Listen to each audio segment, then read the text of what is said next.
Asalaamu calaykum waraxmatullaahi wabarakaatu. Isku soo noqod wanaagsan asxaabteyda. Waa mar kaliya Asmaa iyo qiso cusub. Qisada maanta aan idiin wado ayaa waxay ka dhacday wadanka Jabuuti. Waxaa ila soo wadaagay qisadan walaal ka mid ah walaalaha janaalka ku xiran. Qisadan ayaa waxay ku socotaa wiil la yiraahdo Yuusuf iyo gabar la yiraahdo Habboon. Yuusuf iyo Habboon waa laba qof oo dhalinyaro ah. Waliba qisada waxay ku socotaa Yuusuf wuxuu ahaa nin dhalinyaro ah wax bartay oo magaalo ka mid ah Jabuuti ku noolaa oo magaaladaas wax ka bartay ilaa heer jaamacadeed. Hamigiisuna wuxuu ahaa askarinimo inuu noqdo. Weligiis wuxuu jeclaa inuu askari sare noqdo, yani janaal waxay leeyihiin martabado mooho inuu noqdo ayuu aad u jeclaa. Waxaa dhacday yani ninkan maadaama hamigii uu sare uu ka lahaa askarinimada uusan ka gaarin in yani madaxtooyadu aad u jeclaa inuu galo madaxtooyada uu ka noqdo yani askarta ugu yaraan inuu maaragta ilaalada madaxtooyada noqdo. Aduu waxaa dhacday in maaragta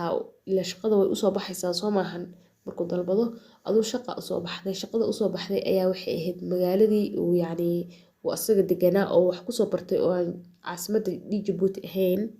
in uu maaragta uu shaqo ka helo. Weliba banaanka magaalada ayuu maaragta ka shaqeynayay aduu meel xoogaa yar yani banaanka magaalada ka baxsan oo iska xoogaa banaanka magaalada baadiya ah uu ka shaqeynayay. Aduu waxaa jirtay gabadhii Habboon oo aad u jeclaa oo dhalinyaro yani yaraantooda is soo jeclaayeen ayaan ka wadaa oo ilaa ay wax isla soo baranayeen ayadana shaqeynaysay inay maaragta yani uu guur ka dalbado maadaama qiso jacayl oo aad looga magaalada looga ogaa yani ay ka dhex martay Yuusuf iyo Habboon. Wuu doonay adiga heshiis kadib wuu doonay sidii ayuuna gabadhii ku aroosay sidii ayuu meeshaas uu ka shaqeynayay yani uu deganaa bay yani gabadhii la degtay. Halkaas ayaa la deganaa qoys qurux badan oo faraxsan oo maasha Allah oo yani qiso jacayl isku guursaday ayay ahaayeen. Aduu nasiib wanaag sanadkii ugu horeeyay Ilaahay wuxuu siiyay cunugoodii ugu horeeyay ayay dhaleen. Aduu maasha Allah qoys faraxsan oo kala arag ayaa la ahaa. Sanadkii labaadna sidoo kale wiil labaad ayaa u dhashay oo maasha Allah reerkaas reer yani aad u faraxsan oo noloshooda yani wixii rabeen haysta ayay iska ahaayeen. Aduu waxaa dhacday muddo yar kadib markii saa u dhashay cunugii kale gabadhii Habboon in maaragta ay xanuun ku dhacay. Xanuunka ku dhacayna uu ahaa sokor uu kusoo booday oo weliba aysan yani hore u qabi jirin. Aduu sokortii gabadhii waxay bilowday in maaragta ay suuxdo oo yani dhib weyn bay ku haysay. Yani sokorta caadiga waxaa naqaana dadka macaanka ama sokorta anaga sokorna waa dhahnaa macaanna waa dhahnaa. Yani macaanka dadka markuu ku dhaco ama sokorta ku dhacdo daawa la siiyaa uu iska roonaadaa qofku wax iska caadi yani wax xanuun aan fiicnayn laakiin wax xanuun iska caadi ah qofku uu la noolaan karo. Aduu gabadhan way suuxi jirtay. Aduu aad istaagay ka dhici jirtay.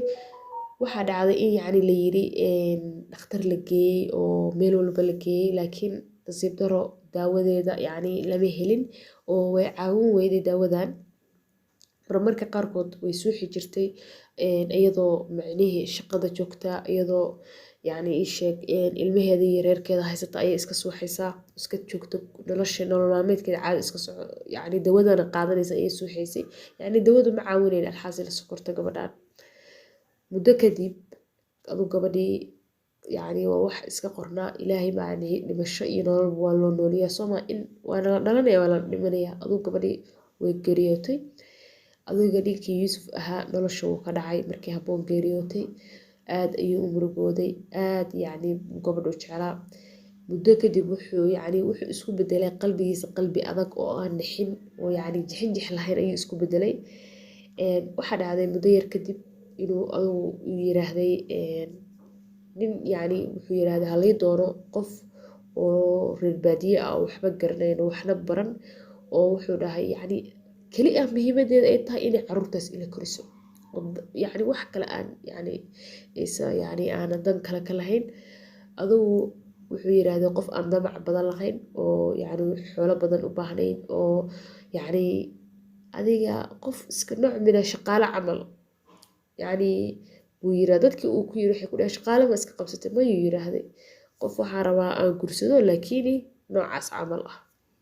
wuuna ku khaldanaa runtii waa qayb nooc mina waxa waaye abuse ah waaye adigu muddo kadib maalin maalmaha ka mid ah nin waxa ilmo adeer asiga yihiin ayaa u yimid oo wuxuu ku yiraahday war waxaan ku hayaa muxuu ahaa isheeg nin oo asxaab yihiin baa ka wadaa baa wuxuu yiri waxaan ku hayaa gabar oo tuuladeena aa sheegaysa waxaa sifooyinka aa sheegaysa qof reer baadiya oo miskiina oo damac badan lahayn oo aan dhahayn dalxiis igee xagga ii saar maqaaxibil iga soo cashay si yacni aan badnayn dalabaadkeeda yacni baa ayaa u baahan tahay soo maahan haa waxaa jirta gabar oo ilmo adeer aan nahay oo tuulo halkaan iska joogto miskiin oo aabaheedii hooyada waayeela iskala joogto oo iyada ugu yartahayo ayadana carmal ah oo lasoo furay laakiin gabar aad u qurux badana gabadhaas micnihii ma rabtaa haa wiirad ayay amaantay gabadhana keen gaariga markiiba qaateen tuulada ayay tageen aduu gabadhii wuxuu yiri kaal iska arag marka hore inaa yacni gabadha ay isku cajibin baaba laga yaabaa adugu wuu arkay yuusuf gabadhii wuu ka helay gabadhana leyla la yiraahday yacni wuu ka helay leyla adugu sidii ayuu gabadhi ku doonay sidaas ayayna isku gursadeen leyla iyo muxuu ahaa yuusuf hadduu sidii usoo gursaday u keenay meeshii u deganaa oo ilmaha ay u haysay ayadana ilmaha yararka masaakiinta ah sida hooyo camal ayay u noqotay ilmihii ayay iska haysay ninkan wuxuu shuruuddii yacni markuu guriga keenay gabadhi ku yiri may maqlaysaa wax awlaad ah oo aad dhalaysid ma jirto hadda diyaar uma ihi ma fahanteen marka daawo siin jiray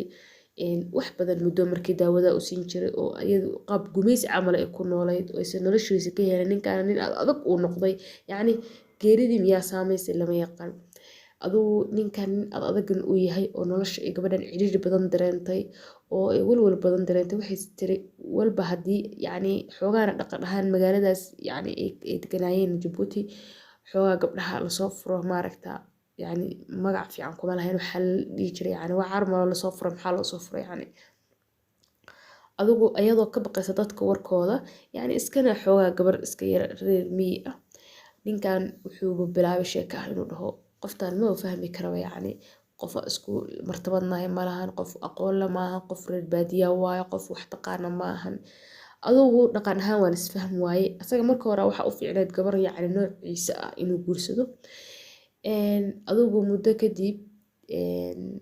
wuxuu asagii gabadhi si adag ula dhaqamo oo si dhib uu rafaadiyo waxaa dhacday in maaragta maalin maalmaha ka mid ah iyadii ay joojisay dawadii cuni jirtay oo istiri kol hadda dhibtaan ku nooshahay cadaabtaana ku nooshahay ilmahana aad korinaysid yacni ma iska dhashid adigana adigu muddo kadib uurkii way ka qarisay ilaahay awlaad uur buu siiyey uurkii way ka qarisay markay 3 bilood tahay bay waxay ku tiri maalinka dambe Yuusuf saasaa jirta inaa macnihi aan aniga uur leeyahay war adiga suu u dilayay u qaraacayay ilmihii uu yacni dhib gaarsiiyey iyadii isbitaal gashay ilmihii kasoo dhaceen ayadoo iska qarsatay arrintii maysa sheegin cidna lamay wadaagin aduu muddo kadib haddana sidii dhibkii ugu nooleed yacni aad u abuusi jiray u dhihi jiray weliba yacni ma cuntay dawadii horteyda dawada ku cun yacni markaa doonay yacni inaa ilma adiga ii dhashid ilma adig yacni dhashid ma rabi inaa aabbo u noqdo adiga dhibkaas waxay gumaysigaas ku noolayd Leyla maalinkii dambe ayay waxay samaysay waxay go'aan ku qaadatay yacni oo hoosta ka xariiqday in maaragta ay isdisho gurigay gashaa yacni qolka bay gashaa waxay samaysay waxay damacday barta gacanta yacni xididada inay iska jirto oo isdisho laakiin ilaahay markasta ilaahay bay baridaa yacni ilaahay ma waafajin yacni inuu mana qornayn inay isdisho aduu waxay gabadhii dhibkaas iyo ku noolay stresskaas iyo xaaladaas ku noolayd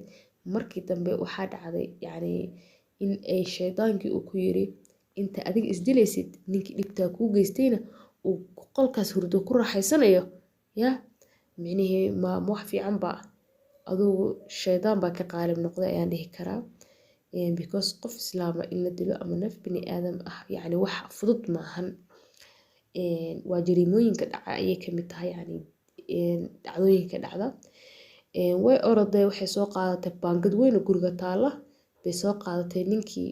bartaa madaxaabay hal mar uga dhufatay jeegada asagoo saa u jiifa bartaas madaxaabay uga dhufatay meeshii uga dhufatay ninkii mabala la soo roginba meyd buu noqday labadii cunug bay ka kaxaysay oo meesha stationka tagtay waxay ku tiri askari hebel yani ninkii saas ahaa aniga ayaa dilay oo xaaskiisa ahaa marka waa kaas sidaas bay yani ku dishay ayadiina yani lagu xukumay oo ninkii waaba loo yimid waaba meyd ayadiina lagu xukumay xabsi daa'in ayaa iyadii lagu xukumay hadda way xiran tahay dhacdadana waxay dhacday dhowr bilood ka hor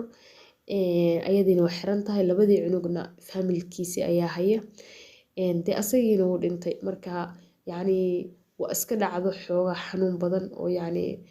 famil yani aad yani arrin foolxun ku dhacday laakiin waxyaalaha u badan oo sabab u ahna waxay ahayd koley